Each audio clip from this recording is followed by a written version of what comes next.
Bienvenue à une séance pitch des startups présentes au salon EPAJ. Alors, est-ce que vous pouvez vous présenter votre nom, votre fonction et la société que vous représentez? Bien sûr, alors mon nom c'est Aaron Bernasconi, je représente la société Cap14, entreprise sous-traitance horlogère. Est-ce que vous pouvez nous expliquer un petit peu justement quelles sont les spécificités de votre entreprise? Alors notre entreprise elle est née pour répondre aux besoins des entreprises qui auraient des volontés de sous-traitance dans les composants horlogers ou dans les posages qui peuvent épauler les gens qui assemblent et qui participent à la production des montres.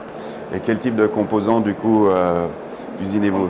On a une clientèle qui est très vaste, on travaille avec des grandes maisons horlogères, là on les appuie surtout sur du posage pour l'industrialisation de leurs procédés. Sur les indépendants, on participe à la fabrication de la montre au complet, donc on fait du composant de mouvement et de la boîte, de l'habillage. On propose des services de livraison de package complet, une boîte étanche à nos partenaires.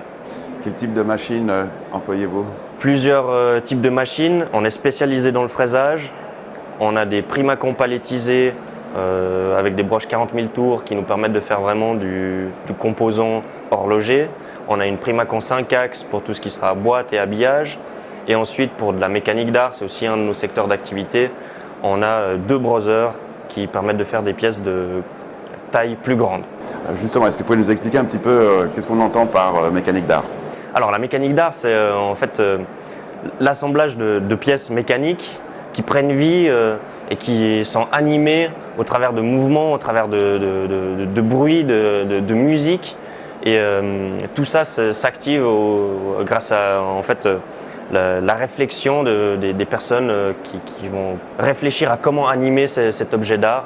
Et nous, on les usine, on les décore et on les assemble et ensuite on laisse faire la magie.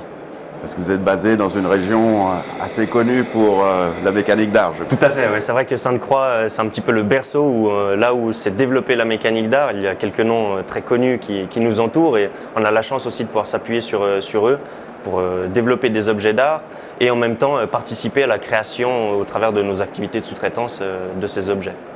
Depuis combien de temps existe votre société et vous êtes combien de collaborateurs? Aujourd'hui, on est 6 dans l'entreprise. Ça varie énormément parce que ça nous arrive de prendre des stagiaires. Des fois, on en a quelques-uns qui viennent en même temps. Par exemple, là, en période de PAJ, on a 5 stagiaires en plus au bureau de conception chez nous. Et l'entreprise a 3 ans. Ok. Ici, vous avez aussi présenté un objet assez unique, on va dire, justement, qui reflète ce côté mécanique d'art. Est-ce que vous pouvez nous en parler? On a créé, en collaboration avec François Junot, un objet qu'on a appelé le vinylophone. On redonne vie à un moteur Thorens pour des lectures de platine vinyle 78 tours de l'époque en lisant des 45 tours. Donc c'est quelque chose d'assez spécifique, ça n'existait pas sur le marché. Et avec François, on a développé cet objet qui maintenant est une série limitée de 25 pièces que l'on présente aussi également aujourd'hui sur le stand. Quelles ont été les difficultés rencontrées lors de ce projet? Toute la partie mécanique, c'était quelque chose de facile. Avec mon associé, on vient du monde mécanique, on maîtrise ce concept. C'était beaucoup plus difficile de se préparer à qu'est-ce qui nous attendait pour la lecture du vinyle. Toute cette partie musicale, on l'a largement sous-estimée et aujourd'hui, on commence à y voir des solutions qui permettent d'obtenir quelque chose qui donne vie à l'objet proprement.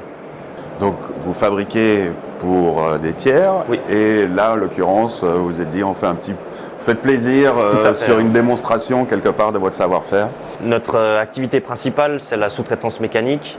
C'est quelque chose qui peut varier nos charges de machines et on a souhaité au travers d'un autre axe développer des objets qui nous permettraient de combler en fait ces pics de charge machine et surtout là on devient vraiment acteur de quelque chose et pas juste participant à un projet de quelqu'un d'autre.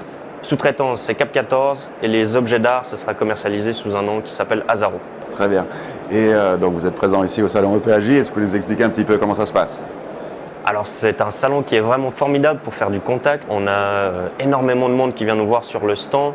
On peut expliquer ce que l'on fait, ce qui se prépare pour nous dans les prochaines années, expliquer pourquoi est-ce qu'on pense que certains projets ont du sens d'être faits chez nous et rencontrer plein de nouvelles personnes au travers de notre réseau actuel ou au travers de gens que l'on ne connaissait pas, qui viennent et qui nous rencontrent. Et c'est des rencontres formidables. Excellent, merci d'être passé. Merci à vous. Bonne chance pour la suite. Merci.